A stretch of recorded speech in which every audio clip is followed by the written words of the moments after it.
चमकता हुआ आकाश का परचम आया, करबला वालों पे ये कैसा मुहर्रम आया, करबला वालों पे लोने इंसान एक जातनी जाने के राहत મળે છે. દુનિયાના કામકાજની અંદર મશગુલ હોય છે, હાઈવેમાં મશગુલ હોય છે, ઘણી બધી તકલીફ હોય છે, ઘણા બધા ચેલેન્જીસ હોય છે, ઘણા બધા કામો હોય છે, એને કરવાના હોય છે. પણ એક વખત જ્યારે નમાઝનો વખત આવે છે તે બધા કામને એક બાજુ રાખે છે અને પછી એ અલ્લાહને અલ્લઝી ફતર સમાવાતિ વલ અર્દ, એ અલ્લાહ કે જે દુનિયા અને આસમાનને ખલક કર્યો છે, મને અને તમામ કાયનાતને ખલક કર્યો છે, એ અલ્લાહની સામે મારા માથાને ઝુકાવવા માટે જાઉં છું તો જાણે કે એક જાતની મને શાંતિ મળે છે. આજે ઘણા બધા ઇન્સાનો કે જે ડિપ્રેશનની અંદર હાલતમાં આવી જતા હોય છે તો એ યોગાના ક્લાસીસમાં જાય છે કે જેથી કરીને એ લોકોને સ્પિરિચ્યુઆલિટી મળે, એ લોકોને રૂહાની તાકાત મળે. પણ આપણા માટે તો અલ્લાહ સુબ્હાનહુ તઆલાએ 5 વખતની નમાઝ રાખી છે. જો આપણે જ્યારે નમાઝ પઢીએ છીએ કે જાણે કે આપણને એક જાતનું દિલની અંદર આરામ અને રાહત મળે છે. એટલું જ નહીં, નમાઝ પઢવાથી નમાઝનો બીજો ફાયદો એ છે કે ઇન્સાનના મગજમાં કોન્સન્ટ્રેશન પાવર પેદા થાય છે. કોન્સન્ટ્રેશન પાવર બહુ જરૂરી છે. તમે જોશો કે એક ઇન્સાન હશે, એક 100 પાનાની કિતાબ હશે, 100 પાનાની કિતાબ જે હશે અડધી કલાકની અંદર પઢી લેશે અને પડશે અને બધું સમજી પણ જશે. શા માટે? કારણ કે એની પાસે કોન્સન્ટ્રેશન પાવર હોય છે. પણ એક ઇન્સાન કે જેની પાસે કોન્સન્ટ્રેશન પાવર નથી હોતો તો 100 પેજની 100 પાનાની જે કિતાબ હશે એને પડતા 3 દિવસ લાગી જાય, 4 દિવસ લાગી જાય ખતમ. અને પછી એ પણ પઢી લે પણ પછી થોડું સમજણ પડે, થોડું સમજણ ન પડે. શા માટે? કોન્સન્ટ્રેટ નથી કરી શકતો એક પેજની અંદર. આજકાલ કોન્સન્ટ્રેશન માણસોનું કોન્સન્ટ્રેશન બહુ ઓછું થઈ ગયું છે. સોશિયલ મીડિયાના કારણે આપણને ખબર છે કે જલ્દી આપણને મેસેજીસ મળે, નાના મેસેજ મળે. લખવાની અંદર પણ આપણે શબ્દોને નાનું બનાવી નાખીએ છીએ, કારણ કે માણસો પાસે કોન્સન્ટ્રેશન પાવર નથી. કારણ ટીવીનો જે જમાનો છે, સોશિયલ મીડિયાનો જમાનો જે છે, એ કોન્સન્ટ્રેશન પાવરને ખતમ કરી નાખ્યું છે અને એની અંદર વધારે ઇન્સાન કોન્સન્ટ્રેટ પોતાના કામની અંદર નથી કરી શકતો. તો કોન્સન્ટ્રેશનને હાસિલ કરવા માટે જાપાનની અંદર અમુક જે ઇન્ડસ્ટ્રીઝ જે છે એ લોકોને ખાસ કમ્પલસરી ઓબ્લિગેટરી માણસોને યોગા ક્લાસીસ કરાવે છે કે જેથી કરીને તમે ઇન્ડસ્ટ્રીઝની અંદર, ઓફિસના કામોની અંદર તમે કોન્સન્ટ્રેટ કરી શકો. એક નાનું કામ હોય છે કે જેને તમે 10-15 મિનિટની અંદર ખતમ કરી શકો છો. અને જે માણસો પાસે કોન્સન્ટ્રેશન પાવર હોય તો એ મલ્ટીટાસ્કિંગ પણ કરી શકે છે. એક સાથે 2-3 કામ પણ સાથે કરી શકે છે, ફોનમાં પણ વાતો કરી શકે છે, બીજો સાથે કામ પણ કરી શકતો હોય, લખી પણ શકતો હોય છે. શા માટે? કારણ કે એની પાસે કોન્સન્ટ્રેશન પાવર હોય છે. તો એ નમાઝનો બીજો ફાયદો એ છે કે જે નમાઝ ખુશૂની સાથે પઢે છે તો એના મગજની અંદર જાણે કે કોન્સન્ટ્રેશન પાવર વધે છે. એટલા માટે શરીયતની અંદર આપણે કહ્યું છે કે તમે નમાઝ પઢો, અલ્લાહુ અકબર જ્યારે કહો, બીજા બધા વિચારોને તમે દૂર કરી નાખો. હા, શૈતાન કોશિશ કરે છે કે બીજા વિચારો, નમાઝના હાલતની અંદર જ આપણને વિચારો આવશે. દાખલા તરીકે કોઈ વસ્તુ, એક માણસ હતો, એક બુઝુર્ગ માણસ હતો, મને કહેતો હતો કે જ્યારે હું કઈ વસ્તુ ભૂલી જાઉં, મને યાદ કરવું હોય તો મુસલ્લા ઉપર ઉભો રહી જાઉં. નમાઝ પઢવાનું શું તરત મને યાદ આવી જાય. શા માટે? કારણ કે શૈતાને નથી ગમતું કે નમાઝની અંદર આપણે કોન્સન્ટ્રેટ કરીએ, પણ આપણે કોશિશ કરવાની છે કે એ નમાઝની અંદર બીજા બધા વિચારો, ખ્યાલાત જે છે, દુનિયાના છે, ઘરના જે છે, જે પણ છે, આપણે દૂર કરી નાખીએ. જ્યારે તમે કયામની અંદર ઉભા રહો તો મોર ઉપર, તુરબત ઉપર નજર કરો. રૂકુમાં તમે જાઓ તો બે પગની વચ્ચે નજર કરો. બેસી જાઓ તમે ત્યારે તમે તમારા ખોડા ઉપર નજર કરો. સજદાની હાલતમાં હો તો ત્યારે તમારા નાક ઉપર નજર કરો. શા માટે? આ બધી વસ્તુ, નાની વસ્તુ જે છે શરીયતની અંદર બતાવવામાં આવી છે કે જેથી કરીને આપણને નમાઝની અંદર એક જાતનો ખુશૂ પેદા થાય છે. અને મુઅમિનની નિશાનીમાંથી એ છે કે જે હંમેશા જ્યારે નમાઝ પઢે છે તો ખુશૂની સાથે નમાઝ પઢતા હોય છે. અલ્લઝીના યુકીમૂના અસ-સલાતા વ યુ'તૂના અઝ-ઝકાતા. તમે જોશો કે કુરાન મજીદની અંદર સૂરે બકરામાં ઈમાન પછી સૌપ્રથમ જે વસ્તુની હુકમ કરવામાં આવ્યો છે કુરાન મજીદની અંદર એ છે નમાઝને કાયમ કરવા માટે. અલ્લઝીના યુમિનૂના બિલ ગૈબી, કે જે લોકો ગૈબ ઉપર ઈમાન લાવે છે. એક વખત ઈમાન લાવી ગયા પછી શું? વ યુકીમૂના અસ-સલાતા, અને પછી લોકો નમાઝને કાયમ કરે છે. આ ઈમાનની નિશાની. એનાથી વિરુદ્ધ જે મુનાફિકની નિશાની છે એ પણ કુરાન મજીદની અંદર અલ્લાહ સુબ્હાનહુ વ તઆલાએ ઇરશાદ ફરમાવ્યું છે. શું કહ્યું છે કે મુનાફિકની નિશાની એ છે કે ઇન્નલ મુનાફિકીના યખદઉન અલ્લાહ વ ખાદિઉહુમ, કે મુનાફિકની નિશાની એ છે કે એ લોકો અલ્લાહને જાણે કે ધોખો આપે છે, એ લોકોને ખબર નથી કે એ પોતે પોતાની નફસને ધોખો આપે છે. અલ્લાહ એ લોકોને ધોખો આપે છે. એને એમ કે નમાઝ નહીં પઢું તો અલ્લાહને ધોખો આપે છે. નહીં, પોતાને ધોખો આપે છે. પણ પછી આગળ વધીને કુરાન મજીદમાં અલ્લાહ કહે છે કે ઇદા કામુ ઇલા સલાતિ કામુ કિસાલા, પણ જ્યારે નમાઝ માટે ઊભા થાય તો જાણે કે બહુ જ આળસથી ઊભા થાય છે, જાણે કે કોઈ જબરદસ્તી નમાઝ પઢવા માટે એ લોકોને કહ્યું હોય, યા તો પછી નમાઝને નથી પઢતા. આ મુનાફિકની નિશાનીમાંથી છે. દાખલા તરીકે અગર એક કિસ્સો મને યાદ આવે છે કે એક ઇન્સાન હતો, ગરીબ હતો બિચારો, એક પૈસાવાળા પાસે ગયો અને કહ્યું કે તું મને મદદ કર. જોયું કે બહુ જ તંદુરસ્ત માણસ છે, જવાન માણસ છે. કહ્યું કે અગર હું તને અમુક પૈસા આપું, દાખલા તરીકે તને 50,000 યુરો આપું અને તું ધંધો કર, આપણે સાથે ધંધો કરશું, તું 50,000 લઈ જા, તું આવી રીતે તું બધા પાસેથી માંગે છે, બરાબર નથી, તો ઇન્વેસ્ટ કર. તો બહુ જ રાજી થઈ ગયો, હાથ ચૂમવા લાગ્યો, તું મને 50,000 યુરો તું મને મદદ કરીશ. કહીશું પછી આપણે પાર્ટનરશિપમાં મને પાછા કેટલા તમારે દેવાના છે? 80%, 20% હું રાખું, તમે 80% તમે લેશો કે નહીં? કે તમને 70% આપું કે નહીં? કે તમને 50% આપું? નહીં, મને 50%ની પણ જરૂર નથી. કે કેટલા આપો તો મને? કહ્યું કે તમે મને છે ને વર્ષની અંદર ફક્ત 1,000 યુરો આપજો. આખું કામ કરો તમે વર્ષની અંદર 1% પણ ના થયો, તમે 1,000 મને આપજો. હવે ઇન્સાન ગયો, આખો વર્ષ એને કામ કર્યું અને બહુ જ નફો એ કમાવ્યો.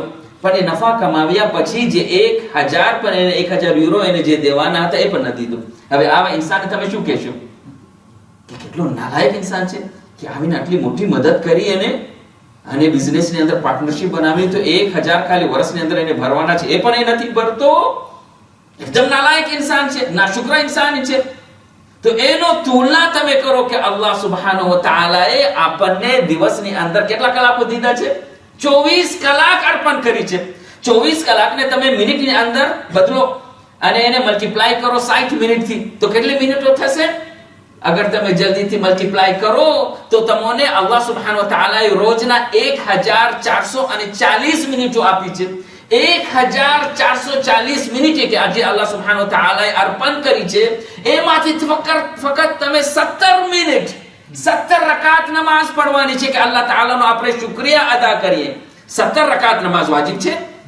5 વખતની નમાઝમાં કેટલી રકાતો છે? 17 રકાત છે. 17 રકાત પઢવામાં આપણને 17 મિનિટ પણ નથી લાગતી. એ 17 મિનિટ પણ અલ્લાહ તાઆલાના દરબારમાં ઊભા રહીને આપણે અલ્હમ્દુલિલ્લાહ નથી કહી શકતા. તો પછી ઇન્સાન આપણે શું કહીએ? તો નમાઝનો એક ફાયદો એ છે કે એની અંદર અલ્લાહ સુબ્હાનહુ વ તઆલા દરબારમાં ઊભા રહીને અલ્લાહે અમોને જે નિયમતો આપી છે એના બારામાં આપણે એક વખતે અલ્હમ્દુલિલ્લાહ અને શુક્રિયા અદા કરે છે. જો આપણા ઇમામો કેવી રીતે નમાઝ પઢતા હતા, રસૂલ ખુદાનો મેં દાખલો આપ્યો કે નમાઝનો વખત આવતો એટલે તરત જ બધા કામોને ભૂલી જતા અને જઈને નમાઝ પઢતા. ઇમામ અલી અલૈહિસ્સલામનો દાખલો લઈ લ્યો. એક વખતે જંગની અંદર ઇમામ અલી અલૈહિસ્સલામને પગમાં તીર લાગ્યું. તો એમાં ઇમામને બહુ તકલીફ થતી હતી. હવે તીરને કેવી રીતે કાઢવું? જ્યારે પણ અસહાબો કોશિશ કરતા કે તીરને કાઢે તો તકલીફ થતી. તો રસૂલ ખુદા પાસે આવે કે હવે તીરને આપણે કેવી રીતે કાઢીએ? ઇમામને બહુ જ પીડા થાય છે. કહ્યું કે મારી પાસે એક નુસ્ખો છે, એક તરીકો છે. જ્યારે ઇમામ અલી અલૈહિસ્સલામ નમાઝ પઢવા માટે ઊભા રહે ત્યારે તમે તીર કાઢી લ્યો. નમાઝ પઢવા માટે એ ઇમામ કે જેને તીરને કાઢતા પીડા થતી હતી, પણ જ્યારે નમાઝ પઢવા માટે ઊભા થયા તો એટલા કોન્સન્ટ્રેશન, ખુદુ અને ખુશુની સાથે નમાઝ પઢ્યા કે સહાબીઓ આવીને ઇમામના પગમાંથી તીર કાઢ્યું. મસલો જે છે ખૂનથી ભરાઈ ગયું, પણ ઇમામને ખબર ન પડી કે તીર નીકળી ગયું છે. હાથ ઇમામ અલી અલૈહિસ્સલામની નમાઝ. જંગે સિફીનની અંદર એક બીજો દાખલો છે. જંગે સિફીનનો વાક્યો છે. અને ભર લડાઈની અંદર ઝોહરનો ટાઈમ આવે છે ત્યારે ઇમામ અલી અલૈહિસ્સલામ એક વખતે મુસલ્લો બિછાવીને નમાઝ પઢે છે. અહીંયાથી તીર આવી રહ્યા છે, અહીંયાથી કોઈ નેઝો મારી રહ્યું છે, અહીંયાથી પથ્થર આવી રહ્યા છે. સાહેબે આવીને કહ્યું કે મૌલા, આ જિહાદનો વખત છે, નમાઝનો વખત નથી. તમે આ ટાઈમની અંદર તમે નમાઝ, લડાઈ ચાલુ છે. પણ ઇમામે કહ્યું કે અમે લડાઈ નમાઝ માટે જ તો કરીએ છીએ. લડાઈ જે આપણે કરીએ છીએ નમાઝને બાકી રાખવા માટે જ તો આપણે કરીએ છીએ. અને તમે અગર અઝાદારી ઉપર એવી જ રીતે કરો તો અઝાદારી આપણે ઇમામ હુસૈન એટલા માટે જ કરીએ કે જેથી કરીને નમાઝ બાકી રહે. અઝાદારી એટલા માટે આપણે કરીએ છીએ કે આપણને નમાઝ યાદ આવે, ફુરુએ દીન યાદ આવે, અલ્લાહની ઇબાદત યાદ આવે. એટલા માટે આપણે અઝાદારી કરી છે. ઇમામ હુસૈન અલૈહિસ સલામ કુરબાની આપી હતી, એ જ નમાઝને બચાવવા માટે કુરબાની આપી હતી. ઇમામ હુસૈન અલૈહિસ સલામ કરબલાની અંદર ઝોહરના ટાઈમની અંદર અબુ સુમામા સાદાવી એક વખતે આસમાન તરફ નજર કરે છે, જોયું કે ઝોહરનો ટાઈમ થઈ ગયો છે. ઇમામ પાસે આવે છે કે મૌલા, નમાઝનો ટાઈમ થઈ ગયો છે, મારી એક તમન્ના છે કે જિહાદમાં જાઉં, શહાદતને હાસિલ કરું, એક વખતે પાછું તમારી પછવાડે નમાઝ ને પઢું. ઇમામ અબુ સુમામા સાદાવીને દુઆ આપે છે કે વજઅલકલ્લાહુ મિનલ મુસલ્લીન, એ અબુ સુમામા, અલ્લાહ તમને નમાઝીઓમાંથી શુમાર કરે. તમે નમાઝનો યાદ દેવડાવ્યા. એસી નમાઝ કહો કે જઈને કહો, દુશ્મનોને કહો કે નમાઝને બંધ કરે, જિહાદને બંધ કરે, જંગને બંધ કરે, આપણે નમાઝ પઢશું, તમે પણ નમાઝ પઢો, આપણે પણ નમાઝ પઢશું. તો હબીબ ઇબ્ને મઝાહિર તારીખની અંદર છે, હબીબ ઇબ્ને મઝાહિર જાય છે અને દુશ્મનો પાસે જઈને ઇબ્ને સાદ પાસે જઈને કહે છે કે આપણે નમાઝને બંધ કરી. તો અઉઝુ બિલ્લાહ, ઉમર સાદ શું કહે છે કે ભલે ને નમાઝ પડતો હોય, ક્યાં ઇમામ હુસૈનની નમાઝ કબૂલ થવાની છે, કે ઇમામ હુસૈનની નમાઝ કબૂલ ન થવા. હબીબ ઇબ્ને મઝાહિરને જલાલ આવી ગયો કે આ મલઉન તારી નમાઝ કબૂલ થાય અને નમાઝે રસૂલની નમાઝ કબૂલ ન થાય. હબીબ ઇબ્ને મઝાહિર એટલો જલાલ આવે છે, એટલો ગુસ્સો આવે છે કે ઇમામ પાસે જઈને કહે છે કે હવે મારાથી રહેવાતું નથી, તમે મને જંગની ઇજાઝત આપો, જઈને હું લોકો સામે જિહાદ કરું. હબીબ ઇબ્ને મઝાહિર જંગ કરે. હુસૈન અલૈહિસ સલામ નમાઝ પઢે છે. કેવી રીતે નમાઝ પઢે છે? નમાઝ જમાઅત જ્યારે હોય છે ત્યારે એનો તરીકો એ હોય છે કે ઇમામ જે છે હંમેશા આગળ હોય છે, ઇમામ આગળ હોય છે. પણ કરબલાની અંદર નમાઝ ઝોહર એવી રીતે પઢવામાં આવી કે ઇમામ થી આગળ બે બીજા ઇન્સાનો હતા. ઇમામના બે સહાબીઓ હતા અને ઇમામ પછવાડે હતા અને એની પાછળ જે કરબલાની અંદર મુજાહિદો બાકી હતા એ નમાઝ પઢતા હતા. શા માટે? બે ઇન્સાન હતા, ઝુહૈર ઇબ્ન અલ-કૈન અને સઈદ ઇબ્ન અબ્દુલ્લાહ. એ લોકો ઇમામની સામે એવી એટલા માટે ઊભા હતા કે જેથી કરીને ઇમામ હિફાઝતની સાથે નમાઝ પઢી શકે. અગર સામેથી તીર આવે તો તીરને પોતાના છાતીમાં લઈ લે, પોતાના હાથમાં લઈ લે. અને તારીખમાં છે કે અહીંયા ઇમામ હુસૈન અલૈહિસ સલામ ખૌફની નમાઝ ઝોહર 2 રકાત ખતમ કરે છે, ત્યાં સઈદ અને ઝુહૈર ઇબ્ન કૈન જે છે તીરોથી જખ્મી થઈને ત્યાં શહીદ થઈ જાય છે. નમાઝ માટે પોતાની જાન દઈ દે છે, જાન દઈ દે છે. તો એ નમાઝ માટે આપણે 2-5 મિનિટ આપણે કુરબાની નથી કરી શકતા? તો આશુરા જે છે આપણને નમાઝ કઈ વસ્તુ છે એ સમજાવે છે. એટલું જ નહીં પણ વસિયતોની અંદર જેવી રીતે મેં કહ્યું કે અંબિયા અલૈહિસ્સલામે સલામે જે પણ વસિયત કરતા હતા, આખરી તौर પર જે વસિયત કરતા હતા, દાખલા તરીકે કરબલામાં આવું એનાથી પહેલા મને રસૂલ ખુદાની આખરી વસિયત યાદ આવી. તો એક વખતે એક ઇન્સાન ઉમર ઇબ્ન ખત્તાબ પાસે આવે છે, બીજા ખલીફા પાસે આવે છે અને કહ્યું કે મને જાણવું છે કે રસૂલ ખુદાએ આખરી લમ્હાતની અંદર, આખરી વખતની અંદર શું વસિયત કરી હતી. તો ઉમર ઇબ્ન ખત્તાબે કહ્યું કે અગર તમને ખરેખરમાં જાણવું હોય કે રસૂલ ખુદાની આખરી શું વસિયત હતી તો તમે ઇમામ અલી પાસે જાઓ, મૌલાએ કાયનાત પાસે જાઓ. કારણ કે મૌલાએ કાયનાતના કોડાની અંદર જનાબ રસૂલ ખુદાએ દમ તોડ્યો હતો, તમને ખબર પડશે. તો તે વખતે ઇન્સાન આવે છે ઇમામ અલી અલૈહિસ્સલામ પાસે. તો મૌલાએ કાયનાતે શું કહ્યું કે જનાબ રસૂલ ખુદાની આખરી વસિયત એ હતી અસ-સલાત અસ-સલાત અસ-સલાત. દર વખત નમાઝ સવારમાં કે તમે વાતો નસીહત કરતા રહેજો એ આલી કે માણસો ક્યારે પણ નમાઝને ન મૂકે, કોઈ પણ હાલતની અંદર નમાઝને ન મૂકે, નમાઝને પઢે. એવી જ રીતે આપણા છઠ્ઠા ઇમામ ઇમામે જાફર સાદિક સલ્લલ્લાહુ વસલ્લમ અલૈહિના બારામાં પણ હદીસ છે.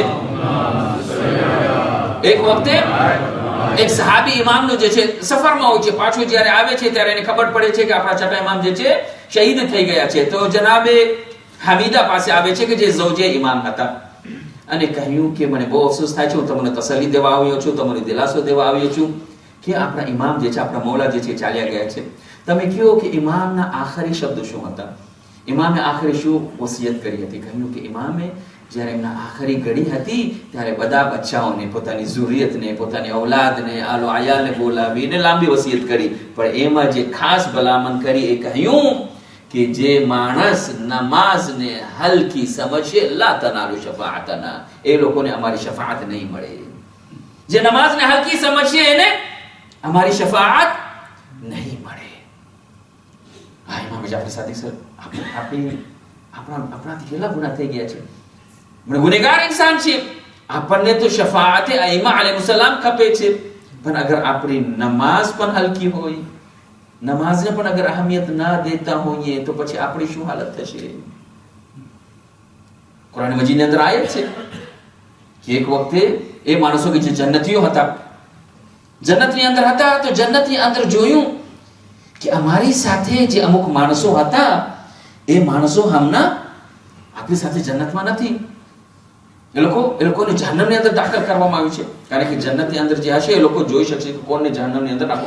અરે આ તો મારો ભાઈ મુસલમાન ભાઈ હતો, કલમે શહાદતૈન પડતો હતો, અમારી સાથે આઝાદારીમાં પણ હતો, અમારી સાથે મજલિસોની અંદર પણ હતો, પણ આજે જહન્નમની અંદર કેમ છે? તો જ્યારે એ લોકો સવાલ કરશે કે ભાઈ તમે તો મુસલમાન હતા, અમારી સાથે હતા, બધું આપણે સારું કામ કરતા હતા, તમે કેમ આજે જહન્નમની અંદર શું થઈ ગયું, શું પ્રોબ્લેમ થઈ ગયું? તો કહ્યું લમ નકુ મિનલ મુસલ્લીન.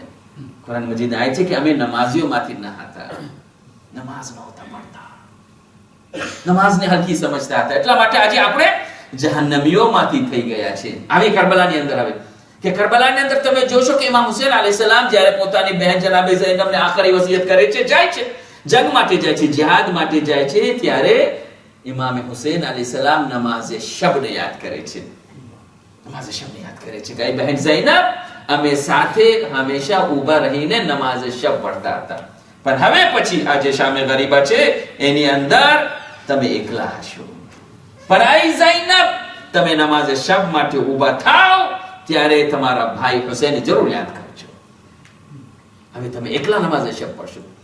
તો તારીખની અંદર છે કે શામે ગરીબાનો તે આલમનાક માહોલ હતો, પણ એની અંદર પણ જનાબે ઝૈનબે નમાઝે શબને ન મૂક્યું, અને એ નમાઝના બારામાં શામના કેદખાનાની અંદર પણ એક રિવાયત છે. તો એક વખતે ઇમામે સૈયદ સજ્જાદ અલૈહિસ્સલામે જોયું કે એમની ફૂફી અમ્મા જનાબે ઝૈનબ જે છે એક વખતે બેસીને નમાઝ પડતા હતા, બેસીને નમાઝ પડતા હતા. કહ્યું કે ક્યારે પણ નથી જોયું કે ફૂફી અમ્મા જનાબે ઝૈનબ બેસીને નમાઝ પડે, હંમેશા ઊભા થઈને જ નમાઝ પડતો, તો આજે કેમ બેસીને નમાઝ પડે છે? જો નમાઝ જ્યારે ફારિગ થયા તો કહ્યું કે તમે શા માટે બેસીને નમાઝ પડો છો? તો કહ્યું કે યઝીદ પાસેથી ખાવાનું અને પીવાનું એટલું ઓછું આવે છે કે બધું ખાવાનું જે છે એ બચ્ચાઓને તકસીમ કરી નાખું છું કે મારા હિસ્સામાં કાંઈ પણ નથી આવતું, કેટલા દિવસો થઈ ગયા મેં ખાધું નથી, એના કારણે પગની અંદર કમજોરી આવી ગઈ છે, કમજોરી આવી ગઈ છે, કેદખાનાની અંદર છે, ઇમામ હુસૈન અલૈહિસ્સલામનું ગામ છે, પણ તે છતાં નમાઝને મૂકતા નથી, અગર ઊભા થઈને નથી પડી શકતા તો બેસીને પડે છે. આ છે નમાઝની અહમિયત. તો કરબલા જે છે આપણને નમાઝની અહમિયતને સમજાવે છે, નમાઝને સમજાવે છે, અને નમાઝ આપણા જ માટે અલ્લાહ સુબ્હાનહુ વ તઆલા અગર ચાહતે તો આટલા બધા લાખો અને કરોડોના હિસાબમાં મલાઈકા છે જે અલ્લાહનો સજદો કરે છે, અલ્લાહનો સજદો કરે છે. આપણને શા માટે આપણે પેદા કર્યું? અલ્લાહની શું આપણને નમાઝની જરૂર છે? નહીં, નમાઝ આપણે નમાઝની જરૂર છે. નમાઝનો જે ફાયદો છે બીજી કોઈ વસ્તુની અંદર નથી મારા દોસ્તો. નમાઝના ઘણા બધા ફાયદાઓ છે. બીજો ફાયદો એ છે કે ઇન્ના સલાતા તન્હા અનિલ ફહશાઈ વલ મુનકરી. નમાઝ જે છે આપણને ગુનાહોથી બચાવે છે, ગુનાહોથી બચાવે છે. કે એક વખતે જે ઇન્સાન 5 વખત નમાઝ પડતો હોય તો એ ગુનાહના કામથી એક વખતે ડરે છે, હમણાં ગુનાહ કરીશ, હવે પછી જેને મુસલમાન જેને નમાઝ પઢીશ, કોશિશ કરે છે કે ગુનાહથી દૂર રહે. અને એક વખતે આપણા છઠ્ઠા ઇમામે જાફર સાદિક અલૈહિસ સલામ પાસે કોઈ આવીને પૂછા કર્યું કે મૌલા કેવી રીતે ખબર પડે? સલાવત કરો મુહમ્મદ વાલે મુહમ્મદ પર. કેવી રીતે ખબર પડે કે આપણી નમાઝ કબૂલ થઈ છે કે નથી કબૂલ થઈ? કારણ કે નમાઝ તો પઢીએ છીએ, પણ આપણી નમાઝ અને ક્યાં ઇમામોની નમાઝ, નબીઓની નમાઝ કોશિશ કરીએ છીએ, પણ અગર આપણને કેવી રીતે ખબર પડે કે અલ્લાહ તાઆલા આપણી નમાઝને કારણ કે ઇન કુબિલત કુબિલા મા સિવા, અગર નમાઝ કબૂલ થશે તો બીજા અમાર કેવી રીતે ખબર પડે કે આપણી નમાઝ કબૂલ થઈ કે નથી થઈ? તો કહ્યું કે તમે જુઓ કે એક નમાઝથી કરીને બીજી નમાઝ સુધી તમે કોઈ ગુનાહનું કામ નથી કર્યા, સમજો તમારી નમાઝ કબૂલ છે. આ નિશાની છે. એક નમાઝ તો અમે પડ્યા, ઝોહરની નમાઝ પડ્યા, અસરની નમાઝ પછી કાંઈ ગુનો નથી કર્યો, અસરની નમાઝ પઢી લીધા, મગરિબ સુધી તમારે કાંઈ ગુનાહ ન થયો, ગુનાહથી બચતા રહ્યા, સમજી જાઓ અલ્લાહ તાઆલા ઝોહરની નમાઝને કબૂલ કરી છે. આપણા માટે ફાયદો છે. અને ઇમામે આપણને નમાઝની તાવીલ પણ સમજાવી છે કે જ્યારે તમે અલ્લાહુ અકબર કહો, મગજમાં એ વિચાર કરો કે અલ્લાહ સિવાય બીજો કોઈ મોટો નથી. તમારે જ્યારે રૂકૂમાં જાઓ તો એવી રીતે જાણે મગજની અંદર વિચાર લાવો કે અગર મારી ગરદન પણ ડોક પણ કપાઈ જાય તે છતાં હું અલ્લાહની ઇબાદતને ન મૂકીશ, અલ્લાહના દરબારમાં મારા સરને તસ્લીમ કરીશ. અને અગર જ્યારે પહેલા સજદામાં તમે જાઓ તો એક વખતે એ વિચાર કરો, જ્યારે સુબહાના રબ્બિયલ આલા વ બિહમ્દિ કહો તો કહો કે આ મિટ્ટીથી જ અલ્લાહે મને પેદા કર્યું છે. અને પછી જ્યારે સજદામાંથી તમે ઉઠો અને કહો અસ્તગફિરુલ્લાહ, ત્યારે એ મગજની અંદર વિચાર લાવો કે અમે જ્યારે મરી જશું એ મટ્ટીની અંદર જ જવાના છે અને માટીમાંથી જ અલ્લાહ પાછો તે અમને સજીવન કરવાનો છે. તો આ બધા વિચારો લઈને ખુદુ ઓ ખુશુની સાથે કદ અફલહલ મુમિનૂન અલ્લઝીના હુમ ફી સલાતિહિમ ખાશિઉન, એ મુમિનીન ફલાહ મહબૂદીને પામશે, કામયાબીને પામશે કે જે પોતાના સલાતની અંદર ખુદુ ઓ ખુશુથી નમાઝ પડશે. તો આવી રીતે અગર આપણે ખુદુ ઓ ખુશુની સાથે નમાઝ પડશું તો આપણને ફાયદો છે, આપણને ફાયદો મળે છે. વસ્તઈનુ, કુરાન મજીદની અંદર બીજી આયત છે, વસ્તઈનુ બિસ્સબ્રી વસ્સલાત. દુનિયાની અંદર કેટલી બધી મુસીબતો છે, આ બીમાર થઈ જાય છે, બીજો ફલામ બીમાર થઈ જાય છે, ત્રીજો બીમાર થઈ જાય છે, આની ઘણી બધી તકલીફો અને મુસીબતો છે અને ચેલેન્જીસ છે. તો એની અંદર એ ઇન્સાન જ્યારે નમાઝ પડતો હોય તો નમાઝ એના માટે જાણે કે વસીલો બની જાય છે. કહે છે કે તમને અગર દુઆ કરવું હોય અને તમને ખપતું હોય કે તમારી દુઆ કબૂલ થાય તો તમે નમાઝ પઢો. નમાઝ પઢીને પછી તમે જે પણ દુઆ કરશો અલ્લાહ એ દુઆને રદ નહીં કરે. નમાઝ તમારો વસીલો બની જશે, નમાઝ તમારો વસીલો બની જશે. કયામતના દિવસે એક રિવાયતની અંદર મોજૂદ છે કે ઇન્સાન કયામતના દિવસે જશે કે જ્યાં સૂરજ છે સવા નેઝા ઉપર હશે, ગરમી હશે, ભૂખ હશે, તરસ હશે, નફસા નફસી હશે, કોઈ કોઈનું જોતું નહીં હશે અને પોતાના ગુનાહોનો અને અમાલનો બોજ પોતાના પીઠ ઉપર ઉઠાવીને જતો હશે. તો તે વખતે એક ઇન્સાન, ખૂબસૂરત ઇન્સાન આવીને એની સામે ઊભો રહેશે અને એને ઠંડો ગ્લાસ પાણી આપશે કે ભાઈ તમે કોણ છો? આ હાલત અંદર કે જ્યાં નફસા નફસી છે, કોઈ કોઈનો પૂછા પણ નથી કરતો, તમે આવીને મને આ ઠંડુ પાણીનો ગ્લાસ આપો છો. કહેશે કે હું તમારી નમાઝ છું, હું તમારી નમાઝ છું, તમે નમાઝ પડતા હતા એના માટે આવ્યો છું.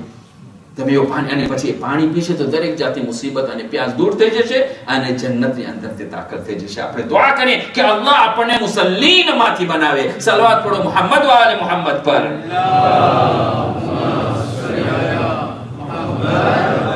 અને બીજું ઇમામ અલી સલામ એક હદીસ છે કે નમાઝ જે ખાસ કરીને માં ફાતિમા ઝહરા અલૈહિ સલામ કા હદીસ છે કે એની અંદર કહ્યું કે ફરદ અલ્લાહ સલાતા તનઝીહન મિન અલ-કિબ્ર. આ ફાયદો, ત્રીજો ફાયદો છે કે નમાઝ પઢવાથી ઇન્સાનના દિલની અંદર એક જાતનો પ્રાઇડ અને એરોગન્સ, તકબ્બુર જે છે દૂર થઈ જાય છે. ઇન્સાન જરા થોડું પૈસો આવી ગયો મુતકબ્બિર થઈ ગયો, જવાની આવી ગઈ મુતકબ્બિર થઈ ગયો. અલ્લાહ સુબ્હાનહુ વ તઆલા એક નિયામત આપી, શુક્ર કરવાને બદલે તે મુતકબ્બિર થઈ જાય છે. આ ઇન્સાની ખસલત છે, ભૂલી જાય છે પોતાની અસલિયતને કે એક તે નજીસ મરીનો એક નુતફો છે, ટુકડો છે, એને ભૂલી જાય છે. અને પછી જ્યારે મરી જવાનો છે ત્યારે પણ તે એક વાસ બદબુ મારવા વાળી તે મયત બની જાય છે, ભૂલી જાય છે, તકબ્બુર કરવા લાગે છે. પણ એક વખતે જ્યારે નમાઝ પડે છે અને પોતાના માથાને, જો કે ઇન્સાનનું સૌથી ઊંચામાં ઊંચી વસ્તુ કઈ હોય છે? કપાળ હોય છે, કપાળ હોય છે. તો એ પોતાની કપાળને જમીન ઉપર રાખે છે. અને આપણા શિયા કોમની અંદર, શિયા શરીઆતની અંદર આપણે જ્યારે સજદો કરીએ છીએ ત્યારે તુરબત ઉપર સજદો કરવો જરૂરી છે, વાજિબ છે. આપણે આ સાદરી ઉપર નથી કરી શકતા, આપણે તુરબત ઉપર, માટી ઉપર સજદા કરવાનો છે. શા માટે? કે જેથી કરીને આ કપાળ કે જેનાથી હું મુતકબ્બિર થઈ ગયો છું એનું માટીમાં રાખો અને કહું કે સુબહાન રબ્બિયલ આલા વ બિહમ્દિ. હું કાંઈ પણ નથી, નાચીઝ છું, ખતમ થઈ જવાનો છું, મને હું મરદો થઈ જઈશ, મને દફન કરી નાખશે, પણ અલ્લાહ જે છે, જે મોટો છે, જે આલી છે, જે ઊંચો છે, એ હંમેશા માટે બાકી રહેશે. તો ઇન્સાન એક જાતનું ગૌરવ પતી જાય છે. અને પછી જ્યારે નમાઝ જમાત પડે છે તો જ્યાં એનું માથું હોય છે, આગલી સફના જે મોમિનીન હોય છે એનો પગ એના માથાની બાજુમાં હોય છે. પછી ઇન્સાન કેવી રીતે મુતકબ્બિર થઈ શકે? અને બીજો ફાયદો, એ ચોથો ફાયદો એ છે કે ઇન્સાનને નમાઝ છે ગફલતમાંથી ચોંકાવે છે, ગફલતમાંથી ચોંકાવે છે. આ દેશની અંદર તકલીફ છે કારણ કે આઝાનની પણ અવાજ આવતી નથી.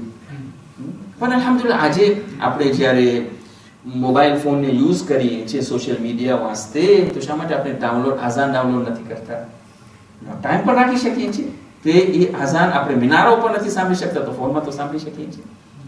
એક વખત યાદ આવે કે મને હવે નમાઝ પઢવાનું છે, કોશિશ કરી આઝાનને સાંભળીને પછી નમાઝ માટે કેટલી મિનિટ લાગે છે મારા ભાઈઓ?